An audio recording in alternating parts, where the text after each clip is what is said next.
ద్వాదశోధ్యాయము భక్తి యోగము శ్లోకం 4 సన్నియమేంద్రియగ్రామం సర్వత్ర సమబుద్ధయః తే ప్రాప్నువంతి మామేవ సర్వభూతహితే రతాః.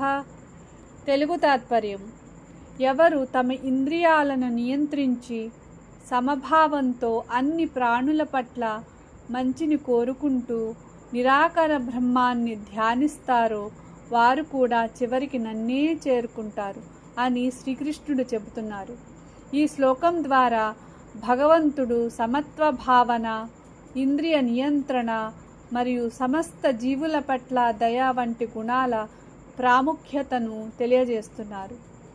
हिंदी तात्पर्य: भगवान श्री कृष्ण कहते हैं कि जो लोग अपनी इंद्रियों को वश में रखकर सबके प्रति समान भाव रखते हुए और सभी प्राणियों के हित में लगे रहते हैं, वे भी अंततः मुझे ही प्राप्त होते हैं. इस श्लोक में समभाव, इंद्रिय नियंत्रण और सभी जीवों के प्रति करुणा का महत्व बताया गया है. English meaning: Lord Krishna says that those who control their senses, remain equal-minded toward all beings, and work for the welfare of everyone, also attain Him through the worship of the formless Absolute. This verse highlights the importance of self-control, equality, compassion, and dedication to the welfare of all living beings in spiritual life. ద్వాదశోధ్యాయము భక్తి యోగము శ్లోకం 5 క్లేశోధికతరస్తేషామవ్యక్తాసక్తచేతసాం అవ్యక్తా హి గతిర్దుఃఖం దేహవద్భిరవాప్యతే.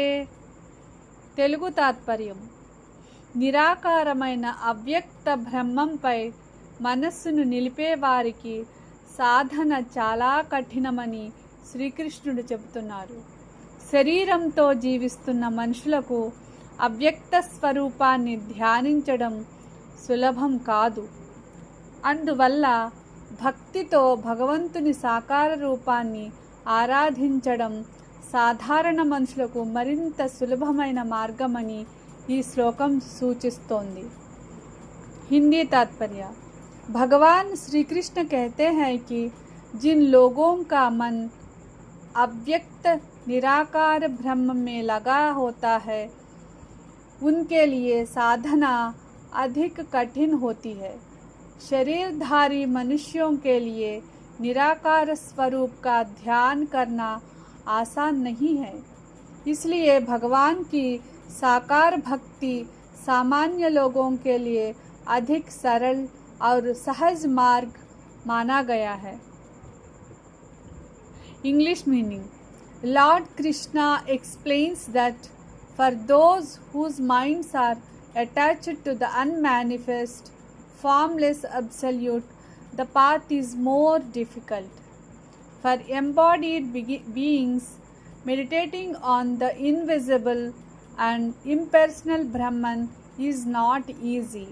Therefore, the path of loving devotion to the personal form of God is generally considered easier and more accessible. ద్వాదశోధ్యాయము భక్తి యోగము శ్లోకం 6 ఏతు సర్వాణి కర్మాణి మయి సన్యస్య మత్పరాః అనన్యేనైవ యోగేన మాం ధ్యాయంత ఉపాసతే. తెలుగు తాత్పర్యము: శ్రీకృష్ణుడు ఇలా చెబుతున్నారు: ఎవరు తమ అన్ని కర్మలను నాకే అర్పించి నన్నే పరమ లక్ష్యంగా భావించి ఏకాగ్ర భక్తితో నన్ను ధ్యానిస్తూ ఉపాసిస్తారో వారు నిజమైన భక్తులు. ఈ శ్లోకం ద్వారా ప్రతి పనిని భగవంతునికి సమర్పణ భావంతో చేయాలని మరియు మనస్సును ఎల్లప్పుడూ భగవంతునిపై నిలిపి ఉంచాలని ఉపదేశిస్తున్నారు. హిందీ तात्पर्य भगवान श्री कृष्ण कहते हैं, जो लोग अपने सभी कर्म मुझे अर्पित करके मुझे ही परम लक्ष्य मानकर और अनन्य भक्ति से मेरा ध्यान करते हुए मेरी उपासना करते हैं, वे श्रेष्ठ भक्त है. इस श्लोक में भगवान कर्मों को ईश्वर को समर्पित करने और निरंतर भक्ति भाव रखने का उपदेश देते हैं. English meaning. Lord Krishna says, those who dedicate all their actions to him, consider him as the supreme goal and worship him with single-minded devotion and meditation are true devotees. This verse teaches the importance of surrendering all actions to God and maintaining constant devotion with full concentration on him.